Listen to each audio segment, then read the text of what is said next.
Hey, what's up, folks? I'll tell you what, the 450 class at High Point Raceway provided not one, but two down-to-the-wire finishes. And I have to say, I was just as entertained in the 450 class as I was the 250 class. Of course, my recap, of course, I know I kind of went a little bit, maybe I went a little bit too far with constantly talking about Time Master Pool, but how can you blame me? Because that was a story. Okay, so anyway, I'm not talking about the 250s today. I already did that.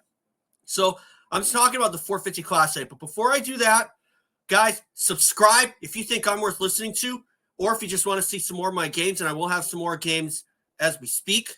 So that will be uploaded. So let's get into this. Here comes my banner. Jett Lawrence wins again. Chase Sexton should back it down while leading. And I say that because how many races has Chase Sexton given away because of a crash from losing the front end? Because partly that's why I feel that at the same time, Jett Lawrence is probably 2 steps ahead of the competition because of Chase Sexton always crashing while leading. Because I think that Sexton is a little too reliant on his front end. Because really, when Sexton gets in the lead, I think that's where he should really kind of back it down half a notch, okay? Because if Sexton backs it down, he could very well hold on until the very end. Because Sexton is the kind of guy that can lead a race for a long time and win races if he just is a little less dependent on the front end.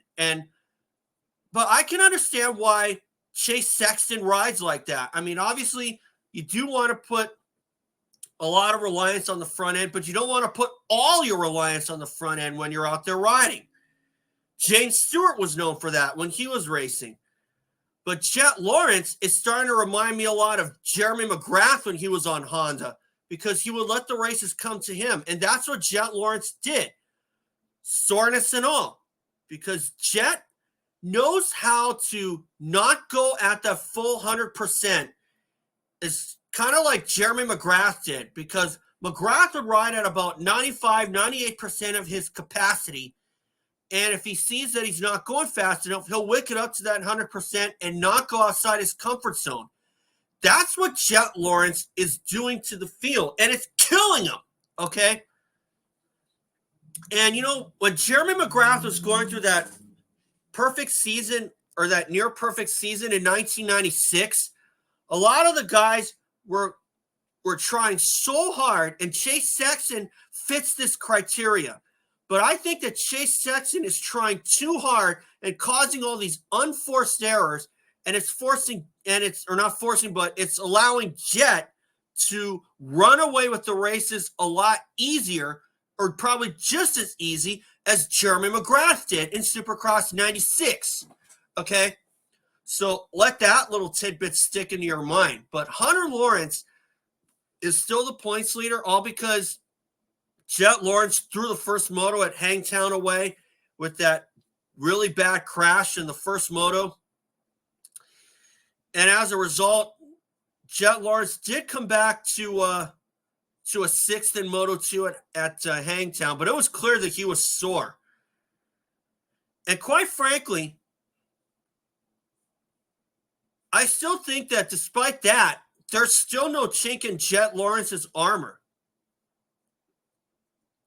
Unlike McGrath, where they kind of knew that conditioning was his weak point. Carmichael exposed that when he came into 2001, when he said, I don't know if Jeremy can race for 20 laps. The guy's awesome for 15, but no one pressures him the whole way. And I'll tell you what, Jett Lawrence has proven he is fit, probably just as fit as Hayden Deegan is, okay?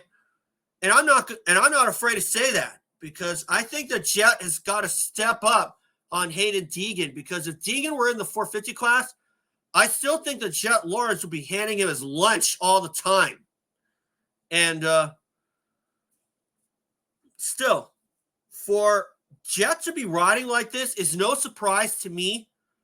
But the fact that he's still able to do this week in, week out is a little bit of a surprise. Because, you always hear about guys who jump up to the big class and they need a few years to kind of get their legs under them and kind of learn the ropes.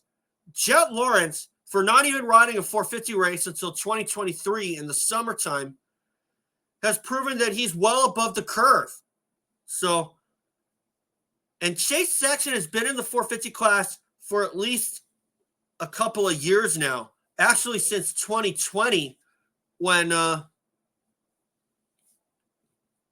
that was a COVID year, actually. So, for Chase to have all these crashes, it's kind of gotten me to think that if he's a little less dependent on the front end, maybe ride on the back end a little bit more, he might be winning a lot more races and just kind of back down his intensity by half a notch. I mean, still go hard. Yeah, I get it. He should still go hard.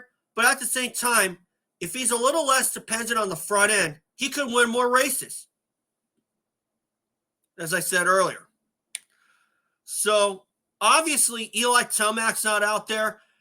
But part of me feels that with Tomac out there, Sexton set the bar up so high that he had to go into the red zone to try to beat him. And with Eli Tomac probably not coming back until the tail end of the season, I think it's safe to say that Eli Tomac, I don't know if he's washed up or whatnot, but I think those beast mode rides that he put in so many times are long gone. Not going to lie to you. But still, do I think that Tomac is done? Absolutely not. I never said that until now. But Cooper Webb, I don't know what his problem is, but especially with that thumb injury for sure. But still, I don't know. I mean, part of me thinks that that motocross doesn't seem to be Cooper Webb's forte. But for Hunter Lawrence, I don't know. He could be getting his legs under him and maybe learning the ropes for the 450. But Hunter Lawrence is kind of going through the same kind of phases that I've seen guys like Carmichael and Wyndham and to a point James Stewart go through the years. In the years I've been following the sport. They need at least a year or two to get the 450 under them, or the 250 class back then. And so far, I think Hunter Lawrence is going through that same kind of phase. That little growing stage. Kind of like James Stewart's analysis on grades in school, where you learn a new subject, you kind of know little bits and pieces about it. Now, this is kind of me, but then your grades aren't that good. And then as soon as you learn it little by little, you start to get better and better. And all of a sudden, you're going from C's to B's and A's. Okay? So, obviously, I think that Jett Lawrence has got to be 2 steps ahead of him.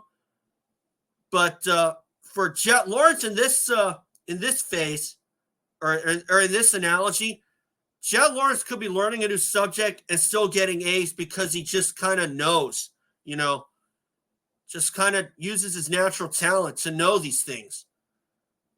Okay? So, anyway, guys, that's all for today. And remember, subscribe, and we'll see you all after the week off for Southway.